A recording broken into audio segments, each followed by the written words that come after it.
नमस्कार दर्शक बंधु शुभ सकाळ आज खबर बुलेटिन को आपण मन को स्वागत। आसंतु आज गुरुत्वपूर्ण खबर उपरे नजर पकेइबा। नंबर 1 दुई दिनिया मालेशिया गस्तरे जिबे प्रतिरक्षा मंत्री राजनाथ सिंह। प्रतिरक्षा मंत्री राजनाथ सिंह जुलाई 10 तारिख सोमवार ठारू दुई दिनिया मालेशिया गस्तरे जिबे। प्रतिरक्षा मंत्रालय एक विबृति जारी कहिछि जे यार उद्देश्य होउछि भारत एवं मालेशिया मध्यरे भागीदारी वृद्धि करिबा।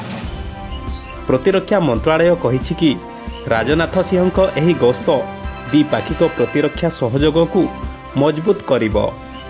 सिंह तांकर दुई दिनिया गस्त समय रे मालयेशियार प्रतिरक्षा मंत्री डॉक्टर शेरी महद हासनଙ୍କ सह द्विपाक्षिक आलोचना करिबे बोली विशेष सूत्रରୁ जणा पड़िछि। परवर्ती खबर पूर्व लद्दाख रे भारतीय सेनार समराभ्यास। पूर्व लद्दाख रे भारतीय स्थलसेना समराभ्यास करिछि। लंडस नदी कूल भारतीय सेना यही समराभ्यास करिथिबा बेले एथिरे T-90 एवं T-72 टैंक सह अनेक लढुआ जान सामिल होइथिले। चीन सीमा को लागिथिबा एही अंचल रे भारतीय सेनार समराभ्यास को बेस गुरुत्वपूर्ण बोली परिगणित करा जाउछि। चीन सेना भारत माटी रे अनुप्रवेश करबा को चेष्टा कले सेमानकु प्रतिरोध करिबा एही समराभ्यासर उद्देश्य बोली दर्शा जाइछि। परवर्ती खबर सरकार आनिले एकक आईटी नीति।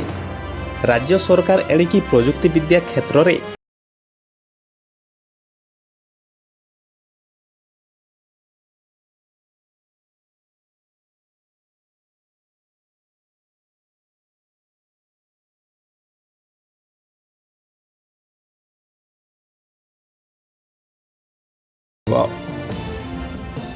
ए संक्रांत रे साधारण प्रशासन विभाग पक्षरु जारी विज्ञप्ति अनुसार समस्त विभाग रे एक स्वतंत्र तथ्य केन्द्र खोलाजिबो।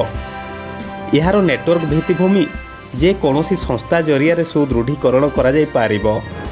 एथिलागि एक स्वतंत्र पूर्णांग विवरणी प्रस्तुत कराजिबो।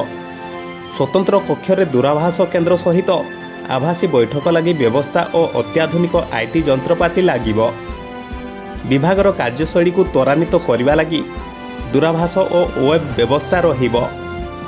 कौनसी विभाग आईटी संबंधी कार्य करने पूर्व विभाग सहित परामर्श करने सह अनुमोदन नेबाकु पड़िबो। परवर्ती खबर हाईटेक हेबो विमान बंदर।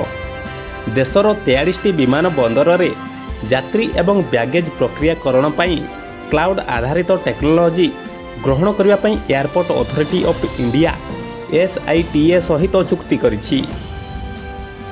विमान रे परिवहन शिल्प पई SITA विश्वस्तरीय सूचना एवं टेली जोगाजोग समाधान सेवा गुड़िकर एक अग्रणी संस्था अटे।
ରେଳରେ ରିହାତି ଭଡ଼ା ଯୋଜନା ଲାଗୁ କରିବା ପାଇଁ ରେଳ ମଣ୍ଡଳର ମୁଖ୍ୟ ବାଣିଜ୍ୟିକ ପରିଚାଳକଙ୍କୁ କ୍ଷମତା ପ୍ରଦାନ କରିବାକୁ ନିଷ୍ପତ୍ତି ନେଇଛି।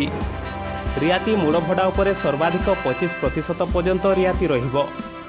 ଟିକେଟ୍ ସଂରକ୍ଷଣ ଶୁଳ୍କ, ସୁପରଫାଷ୍ଟ ସରଚାର୍ଜ ଏବଂ ଜିଏସ୍ଟି ଭଳି ଅନ୍ୟ ଶୁଳ୍କ ଲାଗୁ ହେଲେ ଅଲଗା ଅଲଗା ଶୁଳ୍କ ଦେବାକୁ ପଡ଼ିବ।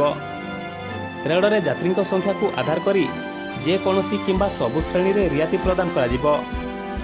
ଆଦେଶନାମାରେ ଆହୁରି ମଧ୍ୟ କୁହାଯାଇଛି, ବିଗତ 30 ଦିନ ମଧ୍ୟରେ 50%ରୁ କମ୍ ଯାତ୍ରୀ ଥିବା ଶ୍ରେଣୀ, ଯାହା ଆରମ୍ଭରୁ ଶେଷ ପର୍ଯ୍ୟନ୍ତ କିମ୍ବା କିଛି ନିର୍ଦ୍ଦିଷ୍ଟ ପର୍ଯ୍ୟନ୍ତ ଯାତ୍ରୀ ଥିବା ଶ୍ରେଣୀର ରେଳଗୁଡ଼ିକ ଉପରେ ବିଚାର କରାଯିବ। ରିହାତିର ମାତ୍ରା ନିର୍ଦ୍ଧାରଣ କରିବା ସମୟରେ ପରିବହନର ପ୍ରତିଦ୍ୱନ୍ଦ୍ୱିତା ମାଧ୍ୟମକୁ ଭଡ଼ାର ମାପଦଣ୍ଡ ଭାବେ ଗ୍ରହଣ କରାଯିବ। ରିହାତି ଦରକୁ ତତ୍କାଳ ଲାଗୁ କରାଯିବ, କିନ୍ତୁ ପୂର୍ବରୁ ଟିକେଟ୍ କାଟି ସାରିଥିବା ଯାତ୍ରୀଙ୍କ ଭଡ଼ା ଫେରସ୍ତ କରାଯିବ ନାହିଁ। ପରବର୍ତ୍ତୀ ଖବର, ରିଲାଏନ୍ସ ଜିଓ ପକ୍ଷରୁ ଭାରତ V2 ଫୋନ୍ର ଉନ୍ମୋଚିତ। ରିଲାଏନ୍ସ ଜିଓ ପକ୍ଷରୁ 4G ଫୋନ୍ ଜିଓ ଭାରତ V2କୁ ଉନ୍ମୋଚନ କରାଯାଇଛି।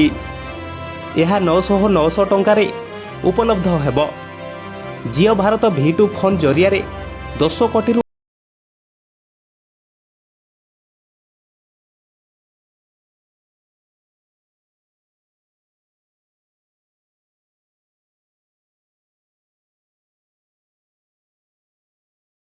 ଏଥିରେ ରହିଛି।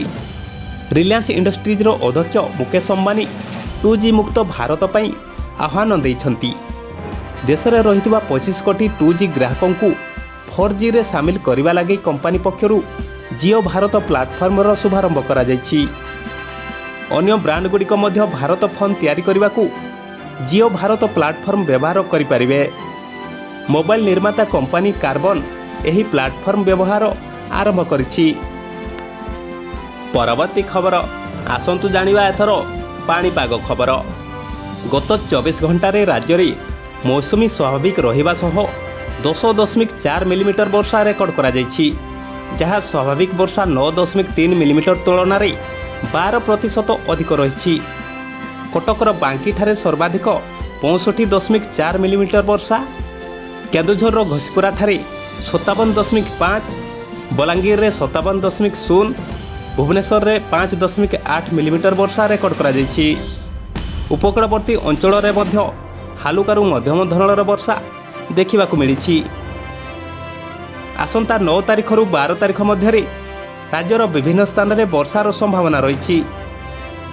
ତେବେ ଜୁଲାଇ ମାସର ଶେଷ ଆଡ଼କୁ ଲଘୁଚାପର ସମ୍ଭାବନା ମଧ୍ୟ ରହିଛି।